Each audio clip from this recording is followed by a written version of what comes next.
If you listen closely, are you kidding me? You can still hear the echoes of history. Ridiculous. Here in Whistler, BC.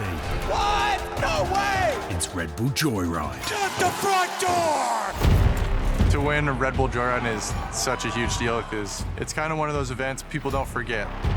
Joyride is the biggest contest of the year. You know you're going to get to be part of an incredible show. You get a win, you're in the history books. If you do well at crankworx, you're like a legend. The biggest, wildest, and most prestigious event of the summer is back. Are you ready, Whistler? And this time with a special celebration. It's the Red Bull Joyride 10-year anniversary. That means 10 years of gravity-defying tricks, rivalries, crashes, winning runs, new records, and good times.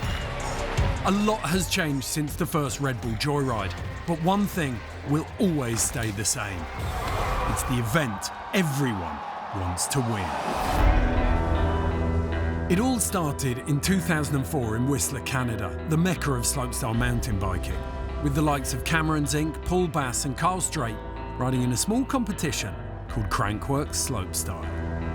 The first year I was here, people were riding downhill bikes, mid-travel bikes, and hardtails all on the same course. Basically, just a new sport that was in its introductory phases and people were trying to figure out what the best approach was. Now we have evolved into this super elite, super particular course with all these bikes. The technology has come along with us, enabling us to do tricks on pretty much every single feature. These were the guys that pushed the sport and inspired a new generation of riders. Some of the epic highlights worth mentioning are Paul Bass's win on a borrowed bike from his friend Cam Zink, Bear Claw's 360 herd around the world, one of the greatest tricks in the history of crankworx. Andreo Lecondeguy landing the first ever competition double backflip. And Brandon Semenuk's podium that earned him a Red Bull helmet at the tender age of just 16. It was basically the first podium I've ever got in a mountain bike slopestyle, so it kind of started my career. Fast forward to 2011, and what started as a grassroots event had become the largest slopestyle competition in the world and the most challenging event of the crankworx series, Red Bull Joyride. In the past decade, Red Bull Joyride has seen the rise of many groundbreaking riders. Brandon Semenuk, Thomas Janon, Brett Reeder, Nikolai Rogatkin and Emil Johansson.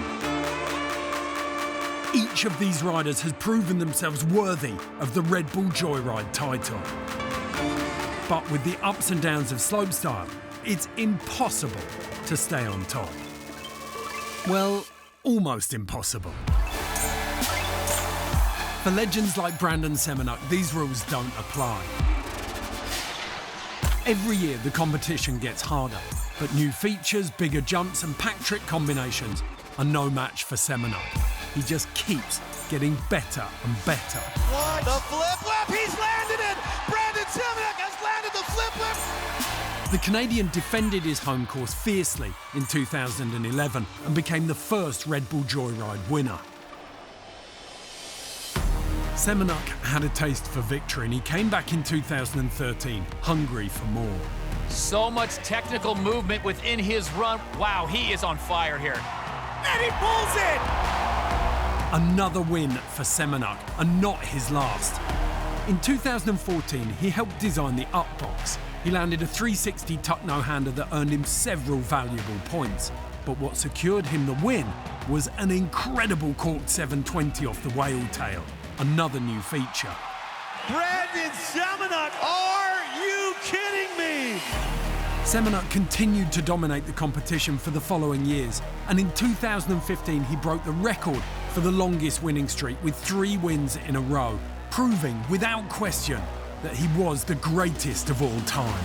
The consistency of this guy is ridiculous. To do all of those tricks with that high level of difficulty, but do them all in a row. Finally, in 2017, just before retiring, he ended his Red Bull Joyride career in style. That's a backflip candy bar off a flat drop, and we've never seen it in slopestyle mountain biking. He kicked off the event with a winning run. And just like that, with a record 5th win, Brandon Semenuk made Red Bull Joyride history. Brandon From 2011 to 2017, Semenuk was the king. Few riders could match his skills, and only 2 riders were able to beat him at his own game. Fellow Canadian Brett Reeder had proved that he was a worthy rival. In 2016, Brett came in ready to break Semenuk's winning streak. And there he is, the 23-year-old from Mount Albert, Ontario. Brett Reeder took the win on the longest course in the history of slopestyle, hitting 14 features in what was a jam-packed run. That was one of the best runs I've ever seen. There's lots of pressure, and yeah, I feel amazing. The only other rider to defeat Semenuk was a Red Bull Joyride rookie back in 2012. A 19-year-old Belgian who took his first flight overseas and landed in Canada, ready for action. He is looking to snatch that #1 place away. Oh my goodness, backflip, straight to 360 on the biggest drop on course. Thomas Janon made sure everyone around the world knew what he was capable of. A memorable first impression for his first Red Bull Joyride. I don't know, I just can't believe it yet. You know, like, crankworx is like a dream for me, and I'll win it, so just so happy. Through the years, other newcomers have left their tyre marks during their debut at the Boneyard. 15-year-old Anthony Messier came to the competition as an alternate and left as the youngest rider ever to podium in 2011. 15 years old, Anthony Messier! Anthony is a new little shredder. You guys gotta watch this height right here. Look at that! What? To be 3rd place at Red Bull Joyride, it's just like the craziest feeling, you know? I'm so stoked and can't really explain it at all. These guys made slopestyle one of the most progressive sports on 2 wheels. And that is potentially why some BMX riders have come to Red Bull Joyride to join the awesomeness. Ryan Nyquist, known for his countless BMX gold medals, gave slopestyle a try during his 2016 off-season. But after blowing out his tyres, he lost the chance to podium. Knowing he could do better, he came back in 2017, wanting more. But how will he transfer all that talent from BMX to Joyride? So we've had 2 720s so far in this run, an opposite 360 suicide no-hander, so a unique trick, and he's doing it both ways. The 38-year-old slopestyle rookie finished 3rd, the oldest rider ever to podium. These riders came to Red Bull Joyride with a clean slate. They had nothing to lose and everything to gain. But what happens when the stakes are higher? The prestige that goes along with doing well here, the pressure that goes along with wanting to do well here, all the anticipation and the nerves, they just continue to build.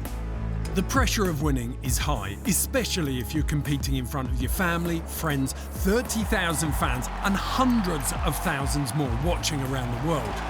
And it's even higher if everyone's expecting you to be the first rider ever to take the Triple Crown. Brett Reeder was coming off a perfect season in 2015. And he was just 1 win away from claiming the coveted Triple Crown. But the stress was too much. The media was like, Brett Reeder this, Brett Reeder that. You know, can you win it? Can you not do it? And it was so much pressure that I got sick on the final day. Backflip double tail up, can he get it? He gets it. What's he got on the second? Oh, no! Oh, man, I think his foot slipped off. That's it for Brett Reeder. The possibility of the hat trick evaporating as he crashed out on both runs. Winning Red Bull Joyride is about the mental strength to control your fears and nerves, the physical strength to perform jaw-dropping tricks, and the creativity to come up with those tricks. A rider with these 3 qualities has almost everything to execute a winning run. But the judges aren't looking for a rider that fits the mold. To win a Joyride, it takes something special. If you don't have it here, you're not going to win here. In 2018, that special rider was Nikolai Rogatkin. With wins in Innsbruck and Ligier, Rogatkin brought his A game to Whistler, ready to take the Triple Crown, a feat that no rider had accomplished so far. He has the tricks to win. He has tricks that nobody else is doing. Looking smooth so far. What else is he going to possibly cram into this run? He is cranking everything up here. Coming into the last feature, his last chance to secure the Triple Crown of crankworx. Backflip bar spin in, another improvement, double tail whip, perfect. Nikolai Rogatkin stomping his run. Rogatkin's mind-blowing run secured him his first Red Bull Joyride victory, and with it, the American also sealed the Triple Crown. I'm absolutely speechless to be able to do it, and yeah, well, I don't know what else to say. He's been having the season of his life.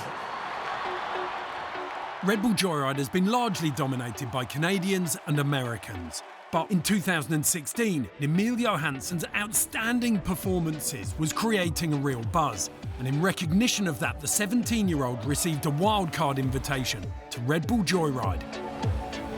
Man, this kid's exciting. The backflip tail up landing so smooth, he makes it look easy. It's nuts. The amount of talent coming out of Sweden these days is absolutely off the wall. Stomps the 360 into the finish line. That is unbelievable. And even though Johansson fell short of the podium, his hard-earned fourth place gave us a glimpse of what the young Swede was capable of. Emil Johansson is here, ladies and gentlemen. 2019 was Emil's comeback, and he wasn't going to let anything or anyone get in his way. Right now, this is an opportunity to not only beat Brett Reeder, but to win Red Bull Joyride. Double truck driver to downside tail whip into a 450 step through. This guy can do any trick, any direction. Yeah! Let's go! Emil Johansson's first crankworx slopestyle win comes at Joyride 2019. Since his first crankworx win, Johansson has been unstoppable. He is quite simply a man on a mission. Not only to continue his winning streak and get his 8th win in a row, but also to defend the most coveted title of them all, the Red Bull Joyride at crankworx Whistler.